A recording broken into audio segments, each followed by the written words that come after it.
এখন আমি একটা গুরুত্বপূর্ণ ম্যাথ নিয়ে আসবো, বিভিন্ন চাকরি পরীক্ষায় এসেছিল এই ম্যাথটা। তো ম্যাথটা একটু দেখতে সহজ, কিন্তু আসলে এর ভিতরে একটু গোপন রহস্য লুকিয়ে আছে। সো একটু বোঝার চেষ্টা করি। এই ম্যাথটাতে দেখা আছে কি, যদি 2 × 3 = 812 এবং 4 × 5 = 1620 হয়, তবে 6 × 7 কত? এখানে উত্তর এরা দিয়ে দিচ্ছে কত? 2428। তো এর একটা নিয়ম আছে, সে নিয়মটা হলো,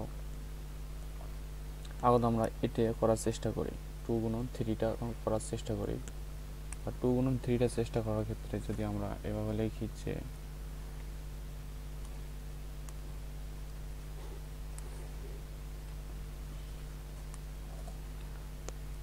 2 × 3 = 812, তাহলে আমরা তার প্রথম সংখ্যাটাকে বর্গ করব, এটাকে বর্গ করব, আর দ্বিতীয় সংখ্যা আর দ্বিতীয় স্টেপে সম্পূর্ণটা এই দুটাকে গুণ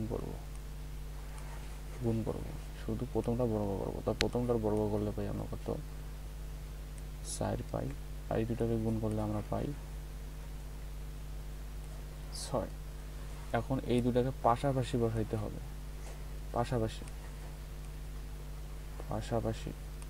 পাশাপাশি বসালে এটাকে যদি আমরা গুণ করি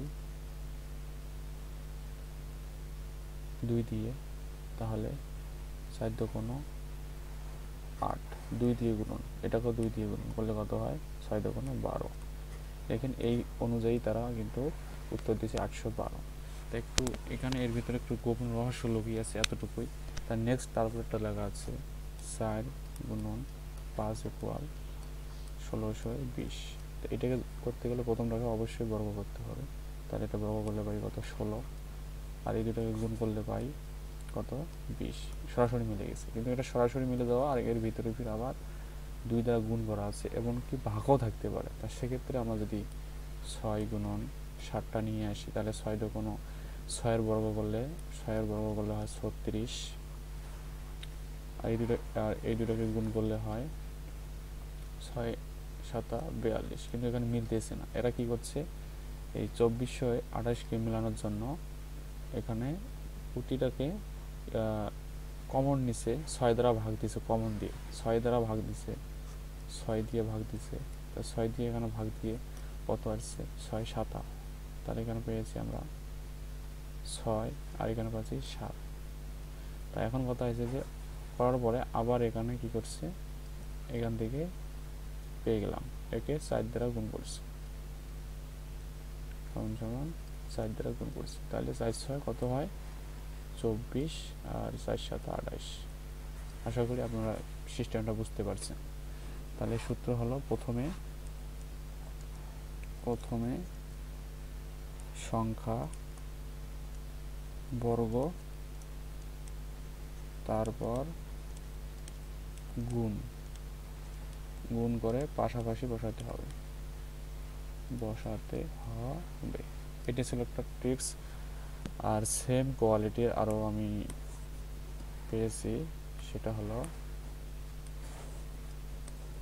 এই যে একটা, তা এই একটা ধারার অঙ্ক আছে। এই ধারাটা একটু দেখতে সুন্দর লাগে, কিন্তু এখানে 2টা ধারা লুকিয়ে আছে। তো সেক্ষেত্রে ধারা দুটো একটু লক্ষ্য করলে বোঝা যায় যে কোন দিকে আছে। সো প্রথম ধারাটা আছে কি, দেখেন এখানে 2টা ধারা আছে, 3, 7, 4, 14, 5, 21, 6। এখানে কিন্তু 2টা ধারা আছে, দেখেন ছোট ছোট এবং বড় বড়। 3-এর পরে 4 গেছে, 4-এর পরে 5 গেছে, 5-এর পরে 6 গেছে। আরেকটা ধারা আছে কি, 7 থেকে 14, 14 থেকে 21। তা এই ধারা দুইটাকে আমরা লিখি, তাহলে 3, 4, 5, 6। তাহলে তারপরটা হবে কি 7, কিন্তু 6 হবে কি 7। তা এখন তারপরে লেখা আছে, তার নিচের ধারাটা লিখি আমরা, লেখা আছে কি 7, 14, আবার 3 দিয়ে গুণ, আবার 1 গুণ নিয়ে নিছে, তাহলে 3 সাতা 21। তাহলে এখানে দেখেন 21-এর পরে 6 যেহেতু আছে, তাহলে কি ছোট সংখ্যার পরে কি হবে, একটা বড় সংখ্যা আসবে। 21-এর পরে কি 28। তাহলে যেহেতু এখানে আপনার 21-এর পরে 6, মানে আমি বোঝাতে চাচ্ছি যে এখানে 21-এর পরে 6 যেহেতু আছে, তো 6-এর পরে আবার একটা বড় সংখ্যা বসবে 28, তারপরে এদিকে বসবে 7। আশা করি বিষয়টা বুঝতে পারছেন। এই প্রশ্নটা ওয়াসায় এসেছিল, Dhaka water supplement and sewerage authority exam গত সালে এসেছিল 2024-এ। তো একটু সলভ করতে গিয়ে খুব ইম্পর্টেন্ট মনে হলো। নেক্সট তারপরে সিস্টেমটা এখানে দেখেন, এখানেও একটা গুরুত্বপূর্ণ দেখা যাচ্ছে যে 2টা চিহ্ন আছে, প্রশ্নবোধক চিহ্ন দিয়ে দিছে, যেখানে কি হতে পারে, জায়গায় সংখ্যাটি কি হতে পারে। তা এখন মূল কথা হলো যে দেখতে হবে কি অবস্থা। তা এটা এখন হলো ধাঁধার মতো অঙ্কগুলো। প্রথমটা দেখা যাচ্ছে যে কি 7 বাই আর প্রশ্নবোধক চিহ্ন বাই 343। তা এটাকে প্রশ্নবোধক চিহ্ন একটু দেখা যাচ্ছে কম, অন্য কিছু করে দিচ্ছি। এটা হচ্ছে প্রশ্নবোধক চিহ্ন। তাহলে এখন বলতে হবে 7 এবং 343 হলো কি 7-এর ঘন, মানে কি 7-কে 3 বার গুণ করছে, 7 গুণন 7 গুণন 7 বাই 343।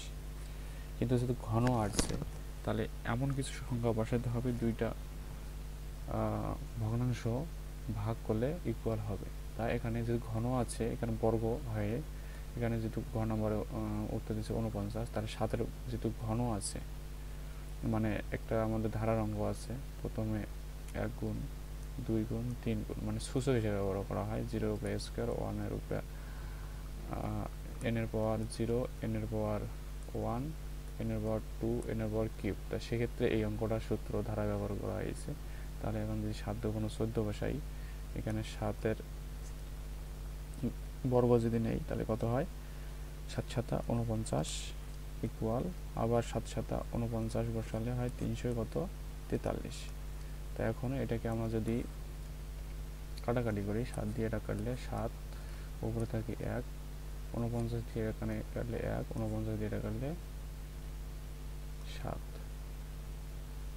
তাহলে কি ভাই 1/7 ইকুয়াল 1/7। তো এটাই ছিল মূলত।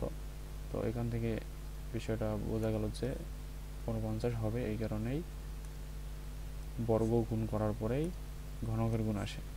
তা এই ছিল আমার মধ্যে আজকে একটু গণিতের টিপস। আর আপনারা ভিডিওগুলো দেখবেন যদি ভালো লাগে আর কি।